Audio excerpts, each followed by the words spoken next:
Welcome back to Ottawa Experts. I'm Moira and I'm here with my guest Stephanie. So if you're just joining us, we're talking about how mindfulness can impact and improve all aspects of your life. Make it really fun. So Stephanie, something I wanted to talk to you a wee bit about is Reiki. We're both Reiki masters and use and play with that energy a lot. Yeah. How would you say, how would you describe Reiki? Like, how do you think it helps people shift their awareness? What happens with Reiki is it doesn't just shift their awareness, it shifts their energy.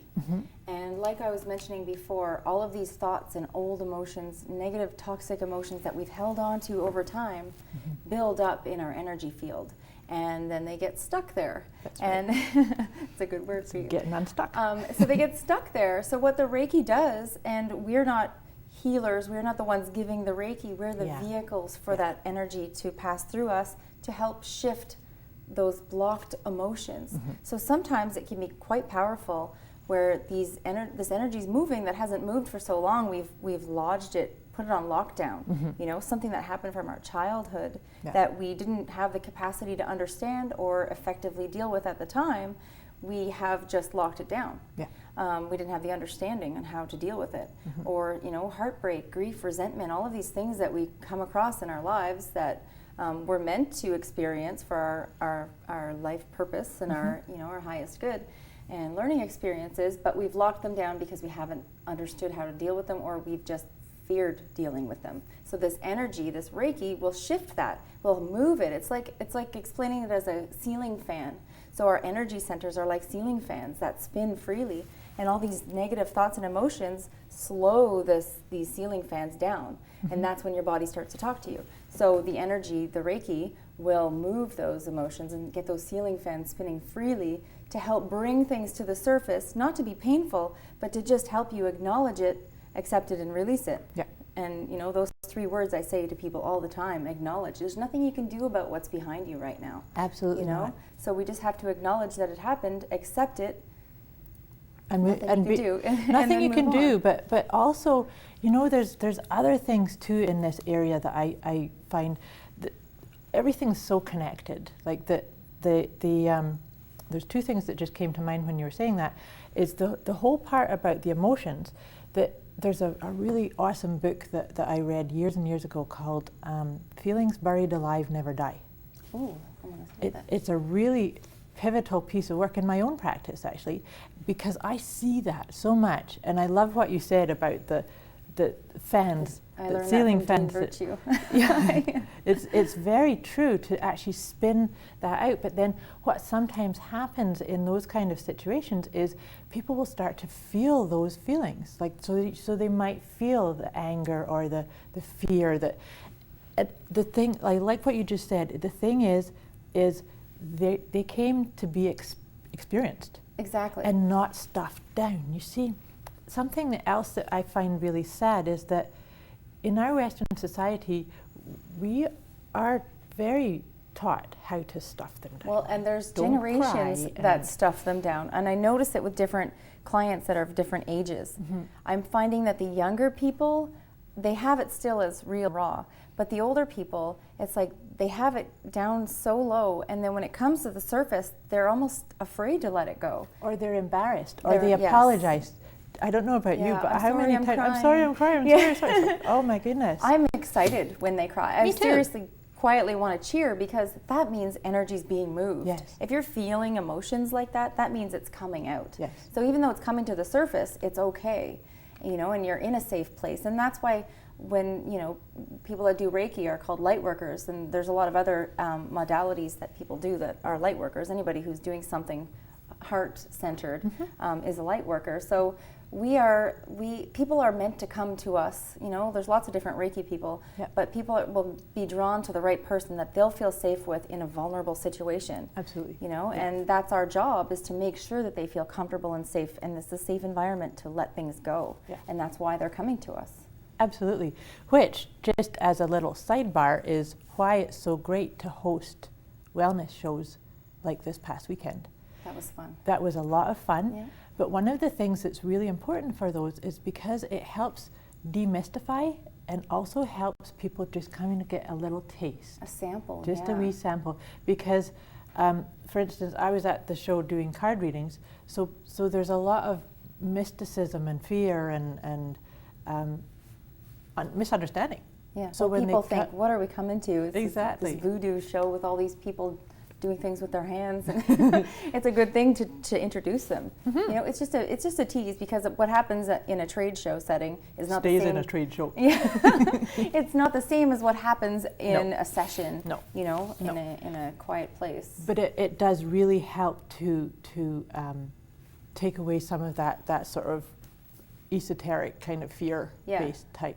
And they get to meet us and connect with us and see that we're So not important. weirdos. Yeah. You know, Yeah. we're people that are heart-centered and want to help. Yeah, absolutely. And so you know what you were saying too about working with Reiki practitioners and that you resonate with. I know there's been clients that's come to me from other Reiki masters, and they've just come to me for a period of time and then moved on. And it's really one of the things that I love about this work is I've worked with some people that have never been into energy work or into hypnosis or any of this kind of stuff, and the first thing they'll want is for me to prescribe to them, you know, when should I come and see you again, and how many sessions is it going to take. And so I might do that for the first 1 or 2 sessions. Say, okay, how about coming back and seeing me in 2 weeks or whatever. Yeah. But my intention with any kind of energy work is I want to awaken their intuitive person, their intuitive core. And I have a standard little thing that I say to people where I want them to wake it up so that they wake up and say, oh, I need to go see Moira, or oh, I need to go and book something with Stephanie, because that radar is always there. Yeah. We just don't pay it any attention. And it's also important to note that when people come to us, we're not like doctors who are going to give them a prescription and send them on their way. You know, we're not giving them that tool to fix themselves. Well, we kind of are, but in a different sense. They come to us and we awaken that intuitive, that intuition that tells them what they need to do to address it. Exactly. So we're not responsible for the outcome. No. They take that with them, and it's up to them if they want to continue with letting things go or if they want to hold on to it longer. And they'll come back if they want to continue, until they feel safe enough to let it go. That's so true. The thing is that the truth of it is they are the healers. Exactly. We're the tools or the vehicle. The vehicle, yeah, the way shower, the teacher. I have so many different tools, and I know you do too, that you can keep showing them, and it's really important to me to help people try them on for size. I have clients, there's a modality that I do called EFT, Emotion Freedom Technique, which we delved into a wee bit at one of your workshops. That I have clients that think it's total waste of time and they won't touch it, which is great. So we'll try something else. Yeah. So you know, there's clients that they don't like that, but they like the hypnosis, or they like an energy work, or they don't want a reading. But the awareness has to come, and it has to resonate with them. Exactly. As to how they're going to, because it's not about us prescribing. Yeah. We don't give Band-Aids.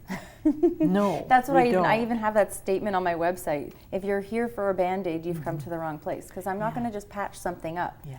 Because we want to address the root cause of what is going on. Truly. And intuitively, and that's the magical thing about your intuition, the more you work with it, the more open you are. So as soon as we put our hands on people or just be standing in their energy, we can pick up things. And we're guided to tell them what they need to know at that very moment, what they need to address in their own healing. Yeah.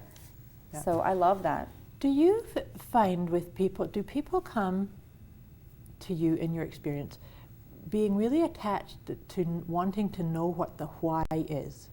Like that they want to release, they want to get to the core, but they're really hung up on finding what that story is. I don't know. I let them know. I always say to them, I'm going to tell you what you need to hear right now, even if you don't want to hear it, because it's what is being presented to me. It's not my information that's coming. It's not from me.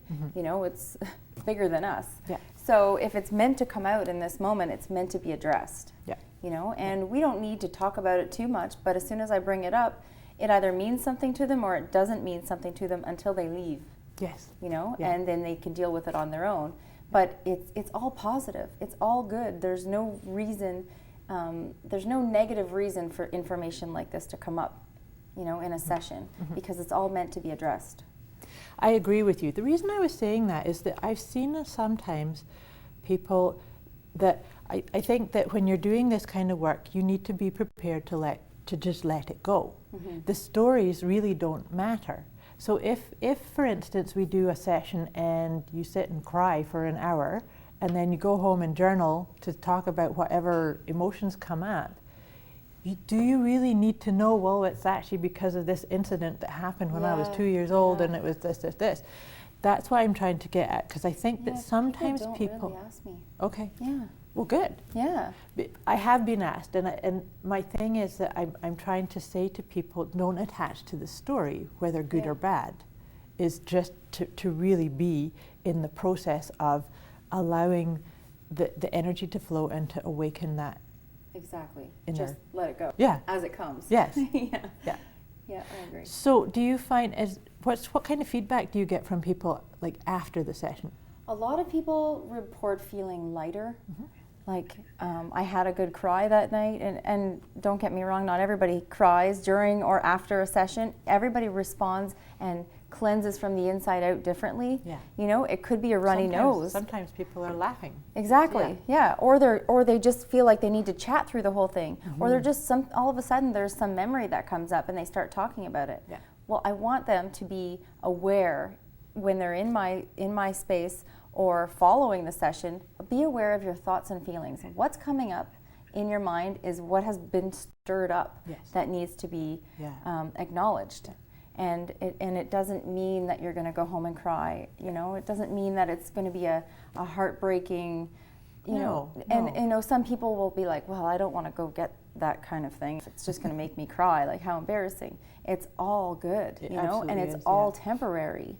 It's just, it's got to be done. You know, when we've stored things for so long, the movement's going to activate something, you know. So no, it's actually very, very true. It's when I've done deep work like that with people, I always can get them to be gentle. That's my thing, is to say, be gentle with yourself, and don't be freaked out at anything that happens, and just stay with it.